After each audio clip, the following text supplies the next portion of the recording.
The Reese's Senior Bowl presents fifth quarter. Here's Simone Eli and Gerhard Mathangani. Well, it was another exciting Friday night here along the Gulf Coast as teams all throughout the area make the turn on the high school football regular season. Week 7 is here. Teams hoping to pick up crucial region wins in the back half over the next couple of weeks. Welcome into fifth quarter. I'm Simone Eli alongside Gerhard Mathangani. Gerhard, an exciting night. Our teams were all over the Gulf Coast, and we know it's kind of now or never for some of these teams looking to be in that 3 or 4 spot in the playoff race. Well, I love this time of year because the playoff picture gets a little bit more clear with every game. We get a little bit more information, including our big game of the weekend. We're in Class 4A Region 1. The number 1 team in the state, Jackson, on the road at number 6, St. Michael. First quarter of this one, Jackson wasting no time. Landon Duckworth, one of the best quarterbacks in the entire country, takes it in for himself. He's a dual threat for a reason because he can run it, Simone, as well as throw it, an early 7-0 lead. But St. Michael answers on a beautiful pass. Check out Phillip Rivers' son, Gunner, to Brody Jones. Well, stop me if you've heard this before. These two have connected all season long, just like that. We're knotted up at 7. With Jackson right back at it behind their All-American running back, E.J. Crowell. Another touchdown run here, 14-7. Jackson with the lead, still in the first quarter. Later, Jackson now up 14-10. This time, it's Duckworth going up top. He hits Keon Chapman. They call him Red. Red takes off. He is gone. Adding to Jackson lead. It is now 21-10 at this point. A little bit later on, we're going to find another touchdown with Jamarian Gordon as another huge day today for the Aggies as Jackson wins it big. Probably the most impressive win of the season so far, 55-16. Jackson looking as good as ever. We're headed to Gulf Shores now. Dolphins hosting St. Paul's. Great to see senior Tyler Burkett back in uniform after beating cancer. Wonderful news for his family and the Dolphins program. Let's head to the action now. St. Paul's taking to the ground. Anthony Frazier breaks off for a big gain. Then going to find the end zone here for the first score tonight. Saints take a 7-0 lead. Gulf Shores looking to respond, and they would. Judd Harris looking as healthy as ever. Hits his receiver in stride. He gets behind everybody. A great pitch and catch, and it's 7-all. Second quarter action now. A direct snap for the Saints. It's going to go to Tate Johnson. You'll see it here. And St. Paul's is going to go back up on top on the road. But don't count out the Dolphins. They're going to answer again. This time, Harris, a different receiver. Nick Hampton, it's 14-all, but St. Paul's gets the win. 26-14. We spoke to both head coaches after the game. So I'm very proud of this team. We talked about it in chapel today. I just told them how much I love them, and they love each other. They played for each other tonight. They played 4 quarters, and offense hit on all cylinders tonight. Defense had some hiccups, but it was a great team win. I think we won every phase of the football game tonight. Well, don't feel good, that's for sure. You know, they've got a good football team. At halftime, I thought we was in pretty good position. You know, it was hard-fought first half. We came out in the second half and hurt ourselves with a self-inflicted safety, sort of gave them a little bit of the momentum. And, most of the night we just couldn't get out of being backed up with poor field position. That was a big key of the game. And I got to give St. Paul credit. They've got a good football team. We've got to keep chopping wood, keep getting better. We got a lot of football left to be played, a lot of goals still ahead of this football team.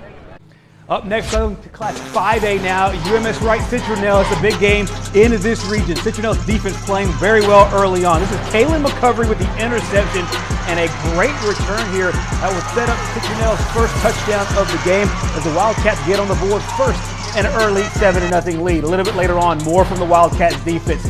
Max Fowler, nowhere to go. Zachary Morgan with the sack and the little Ray Lewis celebration at the end of it. UMS right on offense. This Bo Wills right up the middle, just short of the first down. Later, Bulldogs having to punt. However, there's a fumble on the snap, and James Reed, Johnny on the spot, snatches it up, takes it into the end zone for the touchdown. 14-0 Citronelle at that point. 14-7 your final score as the Wildcats get the big win in 5A Region 1. A close one for sure. All right, 7A Region 1 now as Davidson is at Daphne tonight. First quarter action. Jalen Thibodeau in for the touchdown here. A little read, and he takes off on the keeper. What a run there for the Daphne touchdown. And again, Thibodeau this time on the ground again to punch it in. 13-0. Daphne takes a lead. Later, Davidson's going to respond. It's Gray Terrence here. Takes a good lick in the end zone. Don't like to see that, but a big touchdown run there. Daphne, however, going to get the victory at home tonight. 34-13 the final over Davidson. 6A action now. Top-ranked Saraland hosting Baldwin County. Saraland going to Deshaun Spencer on the carry here.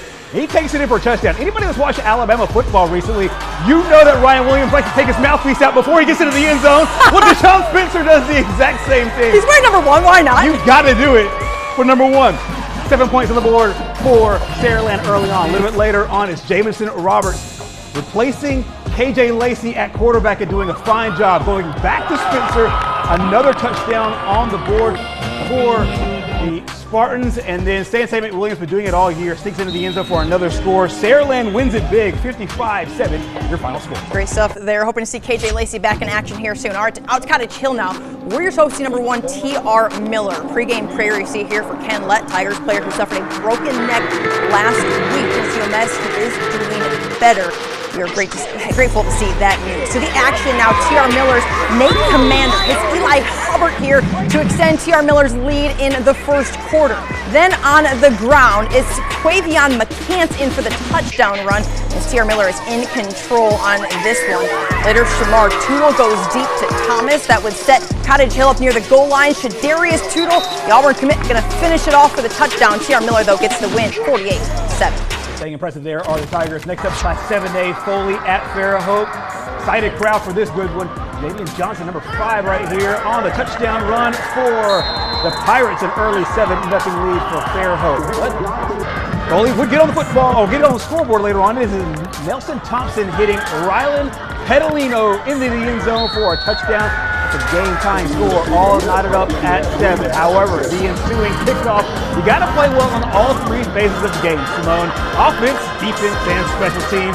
And Desmond Thomas does this for the Pirates. As kickoff return for a touchdown. What a run. Play here. A big momentum play for the Pirates. They win it 30-7. Big one there for Fairhope, looking to stay connected for the playoffs. All right, staying in 7A, Robertsdale taking a trip to Baker tonight. A rainy night over there in West Mobile. The handoff to Tristan Robinson. He's in for the touchdown run at 7-0. Hornets on top. Later, Robertsdale trying to get something going offensively, but check out Tremere Lett there hard with a great sack. And a little bit later, how about Jalen Wheeler going to get in for the Baker touchdown to make it 14-0. But this one might be the play of the game. Check this out. A little bit of defense from Tremere Lett. We've said this name a lot this year. Sometimes calling the wrong guy, Tremere Lett. No problem though. Here he is. Lett, the scoop and score to make it 21-0. Hornets Baker gets the shutout victory over Robertsdale, 47-0. 6A Region 1 here. Spanish Fort traveling over to Blunt tonight. Blunt's Lazarick Johnson gets the home team on the board first. They call him 9-Bolt. He provides the energy very quickly. He does so here on a 35-yard touchdown to the house. 7-6, the Toros are up. However, Spanish Fort responds. E.J. King gets a few blocks, goes right downhill. He is a phenomenal downhill runner. A 40-yard touchdown.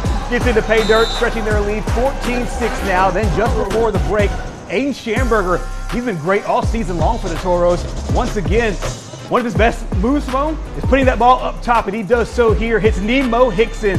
A 42-12 win for Spanish Fort tonight. Very impressive. Good stuff there for the Toros. All right, lots more to come here on 5th quarter. Coming up after the break, we're looking at top plays, more scores. We're headed to Viger, Orange Beach, Mobile Christian, Murphy, several others. Stay right here. 5th quarter returns.